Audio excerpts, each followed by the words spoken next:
जोहार, जय मूल निवासी। मैं रविंद्र राणे और आप देख रहे हैं MNTV। 2024 के पहले अनेक राजनेताओं की अपने अपने दलों की घर वापसी होने वाली है। कोई दूसरों के घर में किराए से जाएगा, कोई पहले कांग्रेस में था और आज भाजपा में चला जाएगा। भारतीय राजनीति में एक पार्टी से दूसरी पार्टी में आना जाना चलते रहता है। राजनेताओं का राजकीय सम्मान स्वार्थ सिद्ध नहीं होता है। वे लोग अपने पुराने घरों में ज़्यादा समय तक नहीं रह सकते हैं। जैसे जैसे राजनीतिक मौसम बदलते हुए दिखाई देता है, बारिश के मेंढकों के जैसे इधर उधर से छलांग मारते हुए ये लोग दिखाई देते हैं। 2019 में पश्चिम बंगाल लोकसभा चुनाव के पहले ममता बनर्जी के करीबी मुकुल रॉय और उनके पुत्र शुभांशु रॉय भाजपा चले गए। 2021 के पश्चिम बंगाल की विधानसभा चुनाव के बाद ममता बनर्जी को भारी सफलता मिलने पर मुकुल रॉय ने अपने पुत्र समेत घर वापसी की है। वैसे मुकुल रॉय पश्चिम बंगाल के कृष्णानगर विधानसभा के भाजपा विधायक चुनकर आए हैं। पश्चिम बंगाल में विधानसभा चुनाव के बाद तृणमूल कांग्रेस के बागियों का भाजपा से मोहभंग होने लगा है। इस बीच भाजपा के कई कार्यकर्ता जनता के बीच माफी मांगकर कबूल कर रहे हैं कि उन्होंने भगवा पार्टी को गलत समझ लिया था। वे इस बात का ऐलान ई रिक्शा पर घूम घूम कर लाउड स्पीकर के जरिए हाल फिलहाल में देखे गए।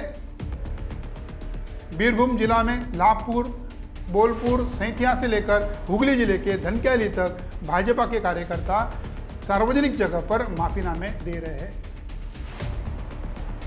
हालांकि भाजपा का आरोप है कि इस सार्वजनिक माफीनामे के पीछे मुख्यमंत्री ममता बनर्जी के नेतृत्व वाली टीएमसी की डराने और धमकाने वाली चाल है। भाजपा में शामिल होकर पश्चिम बंगाल के विधानसभा चुनाव लड़ने वाले राज्य के पूर्व मंत्री राजीव बनर्जी ने अपनी पुरानी पार्टी में वापसी की अटकलों के बीच शनिवार को तृणमूल कांग्रेस के राज्य महासचिव कुणाल घोष से भी मुलाकात की। अब उन्हें लग रहा है कि भाजपा गलत है, भाजपा फ्रॉड पार्टी है और तृणमूल कांग्रेस सही है। सत्ता पक्ष में रहते हुए इन राजनेताओं का ऐसा लगता है कि राज्य और देश का भला उसी में है। जितिन प्रसाद ने कांग्रेस में कम उम्र में अपने परिवार के तहत कैबिनेट राज्य मंत्री तक पदों का भरपूर आनंद लिया। जितिन प्रसाद को 2014-2019 में लोकसभा चुनाव में कड़ी हार मिली। 2017 के उत्तर प्रदेश विधानसभा चुनाव में भी हार का सामना करना पड़ा। बहरहाल जितिन प्रसाद कांग्रेस में ब्राह्मण चेहरा थे और भाजपा में भी ब्राह्मण चेहरा बनकर गए। ब्राह्मण कहीं पर भी जाए वो ब्राह्मण रहता है। यूपी कांग्रेस ने अजय लल्लू को प्रदेश अध्यक्ष की कमान सौंपी है। कांग्रेस ने कानून जाति के अजय लल्लू को कांग्रेस का मुखिया बनाया ताकि पिछड़ों में अपनी राजनीतिक घुसपैठ की जाए। इसी वजह से जितिन प्रसाद ने भाजपा में छलांग लगाकर गए और जब वो कांग्रेस में थे उन्होंने लोकसभा चुनाव 2019 के पहले ब्राह्मण चेतना यात्रा निकाली थी। उसके पहले कमलेश तिवारी का एनकाउंटर कर हत्या हुई थी। अब उन्हें कांग्रेस की राजनीति रास नहीं आ रही। ब्राह्मण बड़े पैमाने पे भाजपा पर नाराज है। विकास दुबे का भी योगी के पुलिसकर्मियों ने एनकाउंटर कर दिया था। लखनऊ, गोंडा, कानपुर, मिर्जापुर में ब्राह्मण संगठन योगी सरकार के खिलाफ प्रदर्शन कर चुके हैं। उत्तर प्रदेश में 12% ब्राह्मण हैं। ब्राह्मणों के वोट संगठित होते हैं। सर्वजन हिताय का नारा देने वाली मायावती को इन्हीं ब्राह्मणों ने ईवीएम के जरिए सत्ता पर बिठाया। 2012 में इन्हीं ब्राह्मणों ने अखिलेश यादव को मुख्यमंत्री पद पर बिठाया। 2017 में भाजपा ब्राह्मण हितैषी है, ब्राह्मण बेस्ड दल है, यही समझकर ब्राह्मणों ने भाजपा को सत्ता में बिठाया। आज भी ब्राह्मणों की हत्या का सिलसिला थमने का नाम नहीं ले रहा है और उत्तर प्रदेश सरकार में केवल 3 मंत्री ब्राह्मण हैं। उत्तर प्रदेश के ब्राह्मणों को समझाने बुझाने के लिए जितिन प्रसाद को भाजपा में लाया गया है। असम के मुख्यमंत्री हेमंत बिस्व 2016 के पहले कांग्रेस से भाजपा आए। 2016 में भाजपा चुनाव जीती तो मंगोलियन ट्राइब के सर्बानंद सोनोवाल को मुख्यमंत्री बनाया। हेमंत बिस्व को वित्त, नियोजन, स्वास्थ्य मंत्री बनाया। सर्बानंद सोनोवाल नाम के मुख्यमंत्री थे, वास्तव में हेमंत बिस्व शर्मा मुख्यमंत्री थे। SC, ST, OBC एवं अल्पसंख्यक समुदाय का जो आदमी होता है ब्राह्मणों के दलों में लालच में जाता है और गुलाम बनकर रहता है। ब्राह्मण बहुजनों के दलों में आता है, घुसपैठ करता है, वो षड्यंत्र के तहत आता है और कुंडी मारकर बैठ जाता है।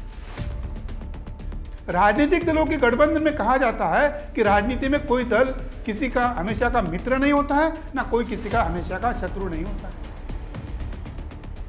महाराष्ट्र में कई सालों तक भाजपा और शिवसेना एक दूसरे के साथ राजनीतिक शैया करते आए हैं, एक दूसरे से मन ऊब गया है। शिवसेना ने नया पार्टनर ढूंढ लिया है। हाल ही में महाराष्ट्र के मुख्यमंत्री उद्धव ठाकरे ने नरेंद्र मोदी से अकेले में मुलाकात की। भाजपा और ब्राह्मणी मीडिया में खुशी के लड्डू फूट गए। शरद पवार एक चतुर राजनेता है। दूसरी बात यह भी है कि शरद पवार की बेटी सुप्रिया सुले ठाकरे परिवार के रिश्तेदारी में है। शरद पवार ने चतुराई से लोकसभा चुनाव घोषित होने के पहले घोषित कर दिया कि शिवसेना और राष्ट्रवादी कांग्रेस आने वाले सभी चुनाव गठबंधन में लड़ेगी। शिवसेना से कांग्रेस, कांग्रेस से भाजपा में आयाराम गयाराम के डीएनए वाले नारायण राणे ने शरद पवार की इस स्टेटमेंट पर अज्ञानता भरा एक स्टेटमेंट दे दिया और कहा कि शरद पवार कांग्रेस को धमकी दे रहे हैं। नारायण राणे को शरद पवार की राजनीति समझ में आने के लिए सारी जिंदगी जाएंगी, इतने जल्दी उनकी राजनीति समझ में नहीं आएगी। उधर शरद पवार ने राजनीति के खेला करने वाले प्रशांत किशोर से भी लंच डिप्लोमेसी की। एक और दूसरी खबर है कि भाजपा से अकाली दल ने लोकसभा चुनाव के बाद तलाक ले लिया है। अब पंजाब विधानसभा का चुनाव है और पंजाब विधानसभा चुनाव के पहले बसपा के साथ 27 साल पहले की फिर से गठबंधन किया है। क्या इसे भी घर वापसी कहा जाएगा? वैसे गठबंधन की राजनीति के सिवाय आगे बढ़ने का कोई परिस्थिति नहीं है और सभी दलों की वैसी परिस्थिति है। केंद्र में पूर्ण बहुमत वाली भाजपा की सरकार है। भाजपा के कई राज्यों में सरकारें हैं। कांग्रेस छत्तीसगढ़, पंजाब, राजस्थान में सत्ता में है। तमिलनाडु, महाराष्ट्र में गठबंधन में है। फिर भी ये सारे दल गठबंधन करते हैं। आज तक बसपा अपने बलबूते राजनीति करती थी, गठबंधन नहीं करती थी। अब बसपा का कैडर भी बिखर गया है। उत्तर प्रदेश में मायावती ने बसपा के हाल महाराष्ट्र के रिपब्लिकन पार्टी जैसे किए हैं। पिछले विधानसभा चुनाव 2017 में बसपा के केवल 19 सीटें आई और 19 सीटों में वो सिमट गई। लोकसभा चुनाव 2019 में समाजवादी पार्टी के साथ गठबंधन किया। कांशीराम और मुलायम सिंह के जमाने में एक नारा दिया था कि मिले मुलायम कांशीराम, हवा में उड़ गया जय श्री राम। ऐसा लग रहा था कि देश में फिर से बहुजनों के दलों की एकता निर्माण हो रही है। लोकसभा चुनाव खत्म हो गए। मायावती ने सीबीआई के डर से लोकसभा चुनाव के बाद वो गठबंधन तोड़ दिया। मायावती ने 2022 विधानसभा चुनाव के लिए वो समाजवादी पार्टी से गठबंधन करेगी या भाजपा के साथ चुनाव के बाद गठबंधन करेगी, इसके पत्ते अभी तक ओपन नहीं किए। तमिलनाडु के नवनियुक्त मुख्यमंत्री एम.के. स्टालिन ने अपने राज्य में 100 दिन में 200 मंदिरों के जो पुजारी है वो बहुजनों के पुजारी नियुक्त करने की घोषणा कर दी। उनका दल द्रमुक मुनेत्र कड़गम यानी डीएमके की जो नींव है वो द्रविड़ आंदोलन की है। 1970 में द्रविड़ आंदोलन के प्रणेता पेरियार रामासामी नायकर जी ने ब्राह्मणेतर पंडितों की नियुक्ति करने की बात की थी। तत्कालीन द्रमुक सरकार ने यानी करुणानिधि ने वैसे आदेश दिए थे। 1972 को सुप्रीम कोर्ट में बैठे जनेऊधारियों ने उसे रोक लगाई। आज एम.के. स्टालिन पुनः द्रविड़ आंदोलन की विचारधारा के तरफ विचारधारा की घर वापसी कर रहे हैं।